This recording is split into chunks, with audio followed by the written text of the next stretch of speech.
నేరగాళ్లకు గురి పెట్టాల్సిన service revolver uniform వేసుకున్న పోలీసుల కణతలో దిగుతోంది. రొమ్ము విరుచుకుని డ్యూటీ చేయాల్సిన ఖాకీలు తట్టుకోలేనంత పని ఒత్తిడితో అలసిపోతున్నారు.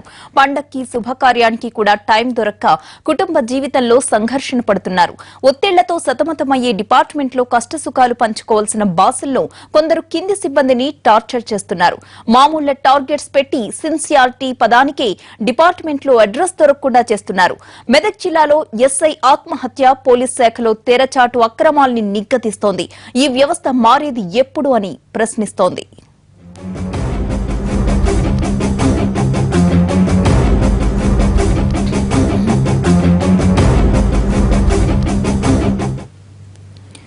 యూనిఫామ్ కరుకైన వాళ్లు మనుషులే. గడియారం చూసుకుని లా అండ్ ఆర్డర్ కార్మికులు డిసిప్లైన్ జాబ్ లో తెర వెనుక అరాచకం, అఫీషియల్స్ టార్గెట్స్ తో అనుక్షణం టెన్షన్. బాస్ ఏం చెప్పినా జీ హుజూర్ అనాల్సిందేనా?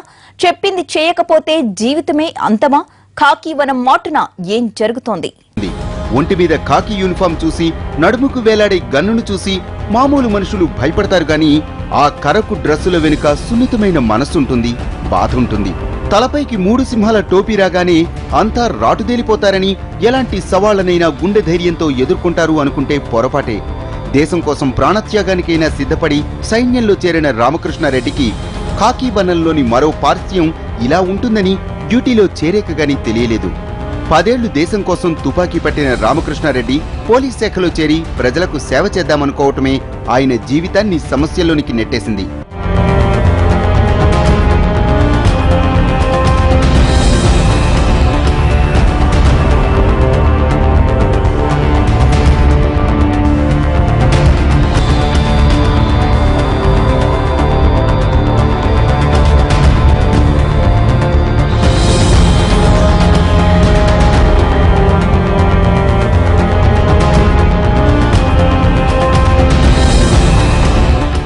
ప్రజాసేవ, శాంతి భద్రతల పరిరక్షణ కంటే పెద్ద సార్లకు క్రమం తప్పకుండా కప్పం చెల్లించడమే ముఖ్యమని తెలిసాక మనసును చంపుకోలేక, యూనిఫామ్కు ద్రోహం చేయలేక రామకృష్ణారెడ్డి పడ్డ వేదనకు అంతులేదు.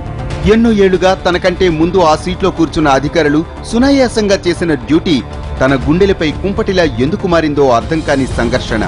పై అధికారుల్ని సంతృప్తిపరచాలంటే యూనిఫామ్ను అడ్డుపెట్టుకుని అడ్డంగా సంపాదించాలి. ఏది న్యాయం, ఏది అన్యాయం అనే విచక్షణను పక్కన పెట్టాలి.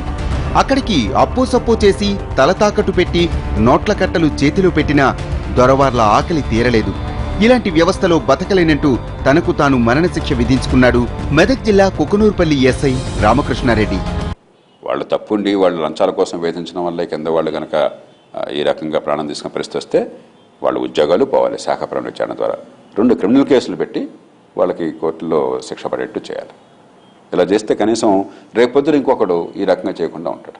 యూనిఫామ్ అడ్డుపెట్టుకుని చక్రవడ్డీలతో బడుగు జీవుల బతుకులతో ఆడుకున్న ఏఎస్ఐ మోహన్ రెడ్డి లాంటి వాడికైతే పై బాసులు ఎంత టార్గెట్ పెట్టినా ఓకేనేమో.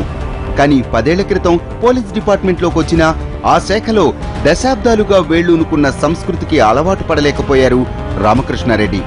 నువ్వెలా సంపాదించుకుంటావో మాకనవసరం, మేం అడిగినంత ఇవ్వాల్సిందేనంటూ సిఐ, డిఎస్పీలు టార్గెట్ పెట్టి వేధించారు. కింది స్థాయి సిబ్బందితో కలిసి ఆయన్ను ఏదో రకంగా బద్నాం చేసేందుకు పై అధికారులే ప్రయత్నించారు.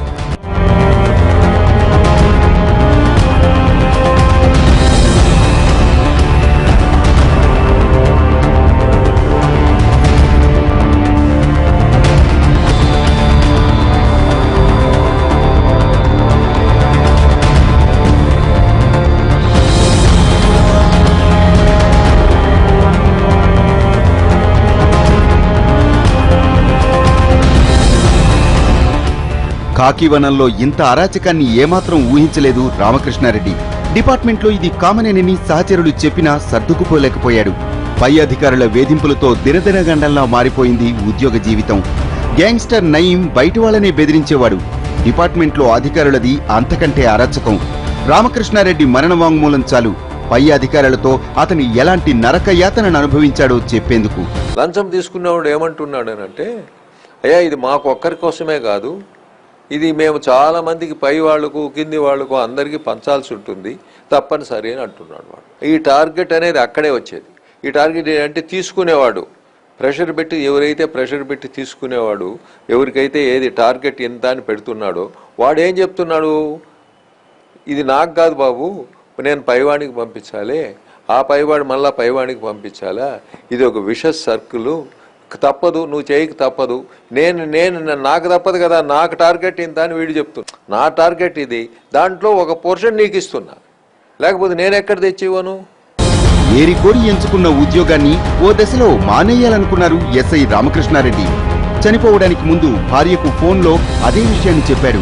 కానీ సమస్యల్ని ఎదుర్కోలేక పిరికివాడిలా పారిపోయానని అనుకుంటారనుకున్నాడేమో ఈ మాజీ సైనికుడు. శత్రువులపై ఎక్కుపెట్టాల్సిన తుపాకీని తలకు గురిపెట్టుకున్నాడు. చివరిసారిగా ఫోన్ చేసి పిల్లలు జాగ్రత్త అని చెప్పాడు. ఆ ఇల్లాలికి అదే చివరి కబురు. లాస్ట్ కాదు, తిప్పలేదంగా టీవీ చూస్తున్నాను. 1:30కి డ్రైవర్కి ఫోన్ చేసి ఏం చేస్తున్నాను అంటే పడుతున్నా, సరే పిల్లలు పడుతున్నారు అంటే పడుతున్నారు, పిల్లలు జాగ్రత్త అని చెప్పి ఫోన్ చేసి పోయినారు. కూడా మాట్లాడలేదు, నేను గుర్తు కాలేదు, పిల్లలు గుర్తు కాలేదు. మానసిక ఒత్తిడి తట్టుకోలేక ఇంటికొచ్చి భార్యకు చెప్పుకుని బాధపడేవాడు రామకృష్ణారెడ్డి. పై అధికారుల వేధింపులే తన భర్త ప్రాణం తీశాయని కన్నీరు మున్నీరవుతోంది ఆయన భార్య. ముట్ట చెప్పాల్సిన మామూలు 2 రోజులు ఆలస్యమైన వడ్డీ వ్యాపారుల్లా పై అధికారులు పీడిస్తుంటే భర్త పడ్డ వేదనని ఎన్నోసార్లు కళ్లారా చూసిందా ఇల్లాలు. చావు తప్ప తనకిక వేరే మార్గం లేదని ఓ ఎస్ఐ జీవితంపై విరక్తి చెందాడంటేనే అర్థం చేసుకోవచ్చు పై అధికారుల వేధింపులు ఏ స్థాయిలో ఉన్నాయో. మాకు నచ్చని ఒకే ఒక పదం సిన్సియారిటీ అన్నట్లుగా తయారయ్యారు ఎందరో బాసులు. రామకృష్ణారెడ్డిలా మానసిక వేదన అనుభవించేవారు ఎందరో ఉన్నా మనసు చంపుకుని పనిచేస్తున్నారు. కొందరు బాసులు సిన్సియర్ గా ఉన్నా వాళ్ల పేరు చెప్పుకుని దండుకునే కింది స్థాయి అధికారులు కూడా డిపార్ట్మెంట్ లో లేకపోలేదు. కలెక్షన్ అనేది కామన్ అయిపోయిన పోలీస్ డిపార్ట్మెంట్ లో మామూళ్ల పర్వం కాస్త శృతిమించినట్లే కనిపిస్తోంది. మరోవైపు మానసిక ఒత్తిడి కూడా కాకీల ప్రాణాల మీదకు తెస్తోంది. అసలే ఇంటా బయట ఎన్నో ఒత్తిళ్లు తప్పని డిపార్ట్మెంట్లో ఉన్నతాధికారుల వేధింపులు కొందరి ప్రాణాలు తీస్తున్నాయి. తెలుగు రాష్ట్రాల్లోనే కాదు, దేశవ్యాప్తంగా డిపార్ట్మెంట్ను జాడ్యంలా పట్టిపీడిస్తోంది సంస్కృతి. భుజం మీద స్టార్ పెరిగే కొద్దీ సార్ల స్టేటస్ పెరుగుతూ ఉంటుంది. కింది స్థాయి అధికారుల్ని, సిబ్బందిని కలుపుకుని పోతూ అందరి మంచి చెడ్డ చూసే బాసులు పోలీస్ డిపార్ట్మెంట్లో తక్కువేనన్నది ఓపెన్ సీక్రెట్. తమ పవర్ చూపించడంతో పాటు తలకు తుపాకీ గురిపెట్టినట్లు కింది స్థాయి అధికారులకు టార్గెట్లు ఫిక్స్ చేసి జీవితంపై విరక్తి తెప్పించే బాసులు డిపార్ట్మెంట్లో బోలెడు మంది. అంచెలంచెలుగా ఉన్న ముడుపుల పర్వానికి చేతివాటం ప్రదర్శించలేని కింది స్థాయి అధికారులు బలైపోతున్నారు.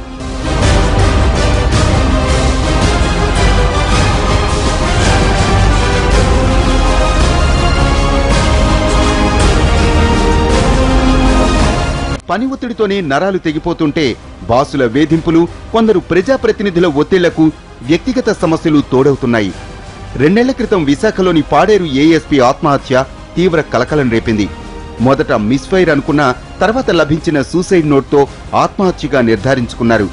మంచి ఆఫీసర్గా పేరున్న యువ ఐపీఎస్ శశికుమార్ పాడేరులో డ్యూటీలో చేరిన 6 నెలలకే ప్రాణాలు తీసుకున్నారు. వృత్తిపరంగా వైఫల్యాలతోనే తాను ఆత్మహత్య చేసుకుంటున్నట్లు ఆ పోలీసు అధికారి లేఖలో రాసిన ఓ సీనియర్ ఆఫీసర్తో విభేదాలతోనే ఈ అఘాయిత్యానికి ఒడిగట్టి ఉంటారన్న అనుమానాలు వ్యక్తమయ్యాయి. తల్లిదండ్రులు కుదిర్చిన సంబంధం ఇష్టం లేకే యువ ఐపీఎస్ ఆత్మహత్యకు పాల్పడినట్లు కొందరు కలరింగ్ ఇచ్చినా వృత్తిపరమైన తీవ్ర మానసిక ఒత్తిడే ఆయన మరణానికి కారణమన్న వాదన కింది స్థాయి సిబ్బంది నుంచి వినిపించింది. ప్రాసిక్యూషన్ వేరు చేసి ప్రాసిక్యూషన్ న్యాయ వ్యవస్థ చేతుల్లో పెట్టామనుకోండి, దానికి పద్ధతులు ఉన్నాయి. న్యాయమూర్తిని ప్రాసిక్యూటర్గా పెట్టచ్చు, ప్రతి జిల్లాకి లా సెక్రటరీని తీసుకొచ్చినట్టుగా జిల్లా న్యాయమూర్తిని కానీ తీసుకొచ్చి పెట్టచ్చు అక్కడ. అలాగే పోలీస్ యంత్రాంగంలో పూర్తిగా వారికి నిజాయితీగా పనిచేయడం కోసం కావాల్సిన అధికారాలు కొన్ని చట్టంలో ఇబ్బందులు ఉన్నాయి, అవి తొలగించామనుకోండి. వాళ్ళు తప్పు చేయకుండా వాడి మీద నిఘా పెట్టామనుకోండి. రకరకాలుగా ప్రపంచం అంతా కూడా ఈ పనులు చేశారు. ఎందుకంటే దండ ఎక్కడుంటే అధికారం అక్కడ ఉంది. పోలీసులు తుపాకీకి ఎదురుగా ప్రజలు నిలబడలేరు.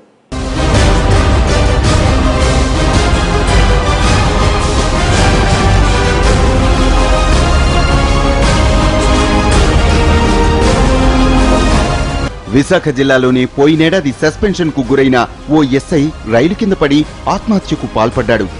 లంచం తీసుకుంటూ దొరికిన కేసులో ఏసీబీ నోటీసులతో శ్రీకాకుళం జిల్లా వంగర ఎస్ఐ వీరాంజనేయులు ఆత్మహత్య చేసుకున్నాడని అధికారులు చెప్పినా తన మరణానికి డీఎస్పీ, అధికార పార్టీ ఎమ్మెల్యే పిఏలే కారణమంటూ ఆ ఎస్ఐ రాశారని చెబుతున్న సూసైడ్ నోట్ ఎన్నో అనుమానాలకు దారితీసింది.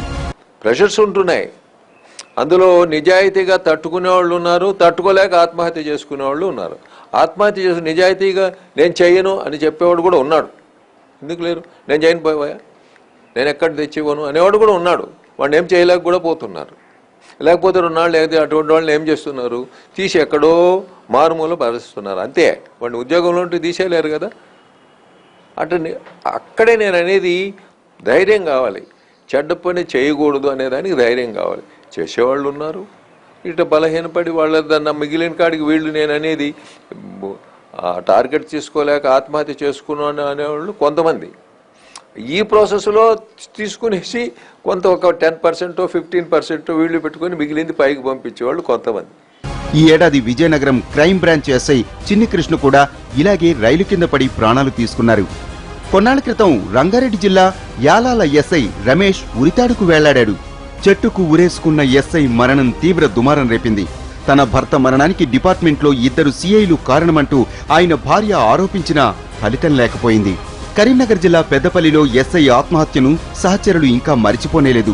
ఈ ఏడాది జనవరిలో పోలీస్ క్వార్టర్స్ లోని సర్వీస్ రివాల్వర్తో కాల్చుకుని ఆత్మహత్యకు పాల్పడ్డారు ఎస్ఐ జగన్మోహన్.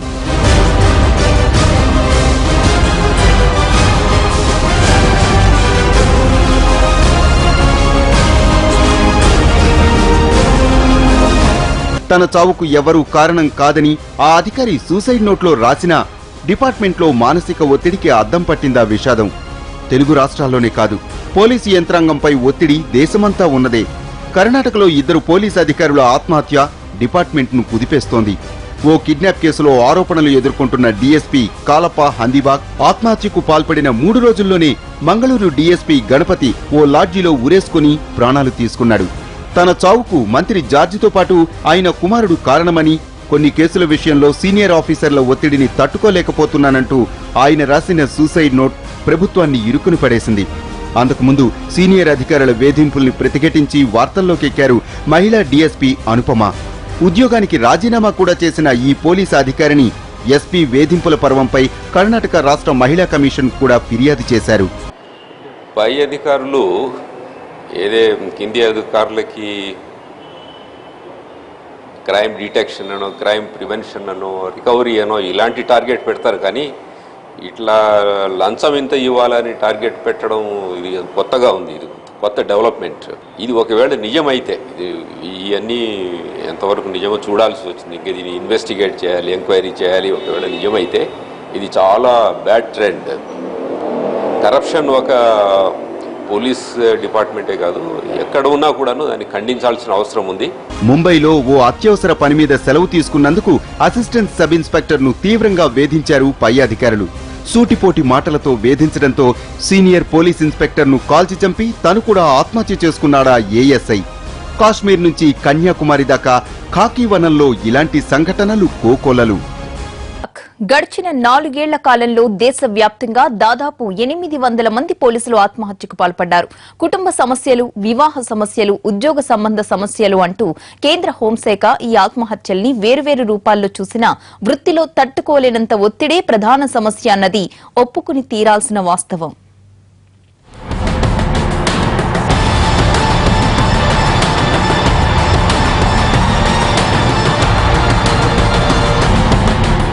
రెండు 2012-14 మధ్య కేవలం 2 ఏళ్ల కాలంలో ఈ దేశంలో ఎందరో పోలీసులు ఆత్మహత్యలు చేసుకున్నారో తెలుసా?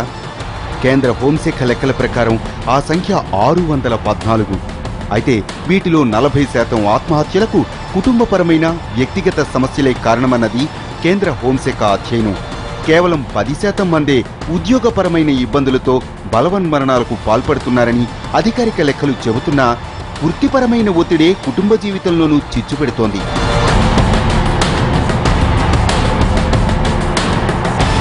ఉద్యోగపరమైన సమస్యలతో ఎదురయ్యే చికాకులే వ్యక్తిగత జీవితంలోనూ పొరపొచ్చాలకు కారణమవుతున్నాయి. 10-12 గంటలు ఉద్యోగ జీవితంలో ఎదురైన అనుభవాలు ఇంటికెళ్లగానే మంత్రమేసినట్లు మాయమైపోవు. అసలు వ్యక్తిగత జీవితమనేదే లేకుండా పోయాక చావులకు కారణాలు, సాకులు వెతుక్కోవటం ఆత్మవంచనే.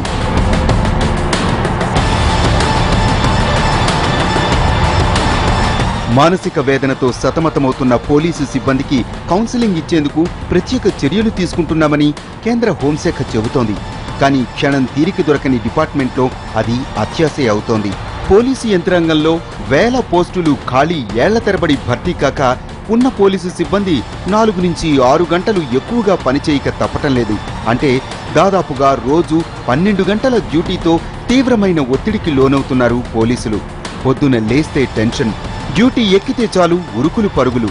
మండు టెండైనా బోరున కురిసే వర్షంలోనైనా అనుక్షణం టెన్షన్గా ఉండాల్సిందే. అర్ధరాత్రి పిలిపొచ్చినా పరిగెత్తుకుంటూ రావాల్సిందే. కడుపులో ఎలుకలు పరిగెత్తుతున్నా, అలసటతో కళ్ళు మూతలు పడుతున్నా అటెన్షన్గా ఉండాల్సిన టెన్షన్ ఉద్యోగాలెవరివి అంటే మొదట చెప్పాల్సింది పోలీసులవే.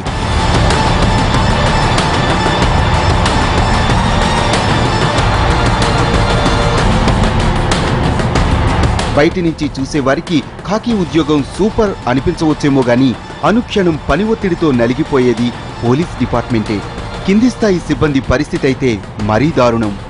ఖచ్చితంగా ఈ పోలీస్ యంత్రాంగంలో ఈ ట్రాన్స్ఫర్లు, పోస్టింగ్లు రాజకీయంలోనో లేకపోతే ఇష్టం వచ్చినట్టుగా అవినీతి పరిస్థితులను పెట్టకుండా ఒక పద్ధతి ప్రకారం ట్రాన్స్ఫర్లు, పోస్టింగ్లు వచ్చి ఏర్పాటు చేసి, నిజాయితీ పరులు, సమర్థులను అక్కడ పెట్టి ఏర్పాటు చేసి, వాళ్ళ మీద వాళ్ళ పనిలో నిర్వహణలో ఎక్కడ కూడా ఒత్తిడి లేకుండా చేసి, నేర పరిశోధనలో ఒత్తిడి లేకుండా చేసి, వాళ్ళు తప్పులు జరగకుండా జవాబుదారీగా ఉంటాయి. ఈ 3 పనులు, ట్రాన్స్ఫర్లు, పోస్టింగులు పద్ధతి ప్రకారం నిజాయితీగా చేయటం, సమర్థనలు పెట్టడం, వాళ్ళకి ఆ 3 ఏళ్లలో మళ్ళీ ట్రాన్స్ఫర్లు ఉండవని చెప్పినటువంటి ఒక ఏర్పాటు చేయటం. ఇప్పుడేంటి 3 నెలలకు, 6 నెలలకు, 9 నెలలకు వాళ్ళ ఇష్టం. మిగతా ఉద్యోగుల్లా 8 గంటలో 10 గంటలో పనిచేసి పంచుకొట్టేసి వెళ్లిపోయే ఉద్యోగాలు కావవి. 24/7 24 గంటలు డ్యూటీనే. ఒంట్లో నలతగా ఉన్నా, ఇంట్లో ముఖ్యమైన పనున్నా, వేరే ఏ ఉద్యోగాలు చేసేవారైనా సెలవు పెట్టొచ్చు. కానీ పోలీస్ డిపార్ట్మెంట్లో అది అసాధ్యమనే చెప్పాలి. ఎందుకంటే ఉండేదే అంతంత మాత్రం సిబ్బంది. వీఐపీల టూర్ల నుంచి ముఖ్యమైన ప్రోగ్రాముల దాకా, లా అండ్ ఆర్డర్ నుంచి ట్రాఫిక్ కంట్రోల్ దాకా, కేసుల ఇన్వెస్టిగేషన్ నుంచి కోర్టుల పని దాకా పోలీస్ డిపార్ట్మెంట్ పై విపరీతమైన పని ఒత్తిడి. ఈ ఒత్తిడిని తట్టుకుని నిలబడ్డవారే 4 కాలాల పాటు సర్వీస్ చేయగలరు. అత్యవసర పనిపడ్డా, పర్మిషన్ దొరక్క, మానసిక సంఘర్షణకు గురై ఉద్యోగం మీదే కాదు జీవితంపైనే విరక్తి చెంది ప్రాణాలు తీసుకున్న పోలీసులు పదుల సంఖ్యలో ఉన్నారు. జనం భద్రత కోసం డిపార్ట్మెంట్ తమకిచ్చిన గన్నుతోనే జీవితానికి చివరి శాల్యూట్ చెప్పిన విషాదాంతాలెన్నో ఉన్నాయి పోలీసు శాఖలో.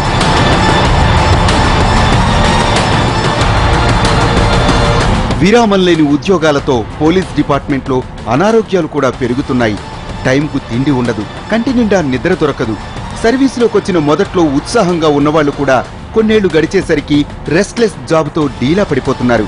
కుటుంబ సభ్యులతో కొంత సమయమైనా గడపలేక మానసిక వేదనతో నలిగిపోతున్నారు.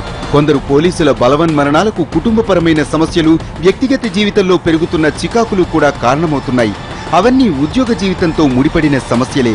సీఎం దగ్గర చీఫ్ సెక్యూరిటీ ఆఫీసర్గా సేవలందించిన ఇంటెలిజెన్స్ డీఎస్పీ కూడా ఈ మధ్య సర్వీస్ రివాల్వర్తో ఆత్మహత్యకు పాల్పడ్డాడు. యూనిఫామ్ సర్వీసులో చిన్న పెద్ద తేడా లేకుండా దాదాపుగా అంతా మానసిక ఒత్తిడితో నలిగిపోతున్నారనేందుకు ఇదో ఉదాహరణ.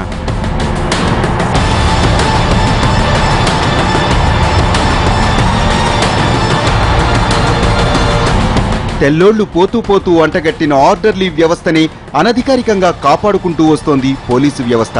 అదే అమానుషమనుకుంటే స్టేషన్ స్థాయి నుంచి సబ్ డివిజన్ దాకా పుచ్చుకునేవారుంటే ఆ తర్వాత పై స్థాయి దాకా కలెక్షన్లు, పర్సంటేజీల పర్వం ఖాకీల్ని అవినీతితో అనివార్యంగా అంటకాగేలా చేస్తోంది. ఇలాంటి సూసైడ్ చేసుకున్నాడు అంటే ఒకటి హరాస్మెంట్ కావచ్చు, రెండోది అంత వీక్ మెంటల్ ఫ్రేమ్వర్క్ ఉన్న వాళ్ళు పోలీసులోకి రాకూడదు.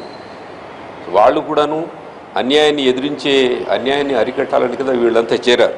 కాబట్టి అన్యాయాన్ని ఎదిరించే శక్తి, ఆ ఎదిరించే గుణం నేర్చుకోవాలి. సూసైడ్తో ఇక్కడ వచ్చిందేం లేదు, తనకు వచ్చిందేం లేదు, డిపార్ట్మెంట్కి వచ్చిందేం లేదు, సొసైటీకి అసలు ఒరిగింది అసలు లేదు. ఇలాంటి బ్యాడ్ ఎలిమెంట్స్ అంటాను. ఈ బ్యాడ్ ఎలిమెంట్స్ని అంటే లంచం అడిగేవాళ్ళని వాళ్ళని ఫిక్స్ చేయాలి, వాళ్ళని ఎదుర్కోవడం నేర్చుకోవాలి. Ankusam రాజశేఖర్లా, Singham సూర్యలా real life డైనమిజాన్ని professional గా చూపిద్దామని ఎవరైనా అనుకున్నా ఒక్క అడుగు ముందుకేయటం కూడా కష్టమైపోతోంది. సిన్సియర్ గా పేరు తెచ్చుకోవాలని ఎవరైనా ముచ్చటపడ్డా ఆ ఆలోచనని మొగ్గలోనే తుంచేస్తోంది ఖాకీ వనంలో వారసత్వంలా కొనసాగుతున్న వ్యవస్థ.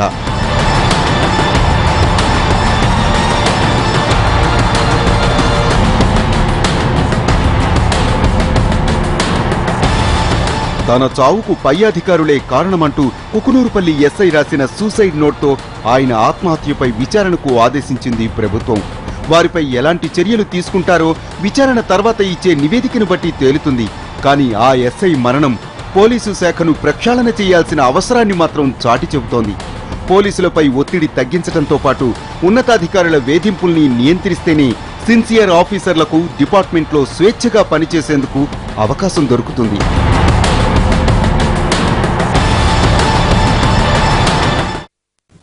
ఇది ఇవాల్టి స్పెషల్ ఫోకస్. నమస్తే.